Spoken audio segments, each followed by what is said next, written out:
C ഇന്ന് നമ്മൾ നോക്കുന്നത് ഡിമാൻഡ് സോണിന്റെ ഇമ്പോർട്ടൻസിനെ പറ്റിയാണ്. സി അത് നമുക്ക് നിഫ്റ്റിയുടെ 5 മിനിറ്റ് ടൈം ഫ്രെയിം വെച്ച് നോക്കാം.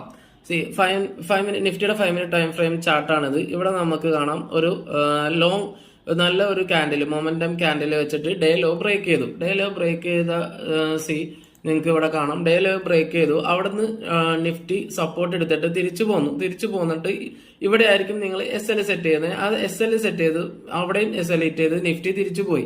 സോ അതിന്റെ മെയിൻ റീസൺ എന്താന്ന് വെച്ചാൽ നമുക്ക് ഇവിടെ കാണാം ഇമ്പോർട്ടൻസ് ഓഫ് ഡിമാൻഡ് സോണിന്റെ ഇൻട്രാഡേ ലെവലിലുള്ള ഡിമാൻഡ് സോൺ ആണ്. ഇവിടെ ഒരു ഡിമാൻഡ് സോൺ ഉണ്ടായതിനെ കൊണ്ടാണ് മീൻസ് നിഫ്റ്റി അവിടെ നിന്ന് ഡിമാൻഡ് സോണിൽ നിന്നാണ് അത് തിരിച്ചു പോയത്. സോ അപ്പോ എപ്പോഴും ഡിമാൻഡ് സോൺ എന്ന് പറയുന്നത് വളരെ ഇൻട്രാഡേ ട്രേഡിങ്ങിലൊക്കെ ഇമ്പോർട്ടന്റ് ആണ്. നിങ്ങൾ എപ്പോഴും സോൺ കൃത്യമായിട്ട് വാച്ച് ചെയ്തതിന് ശേഷം മാത്രം ഒരു ട്രേഡിലേക്ക് കയറുക.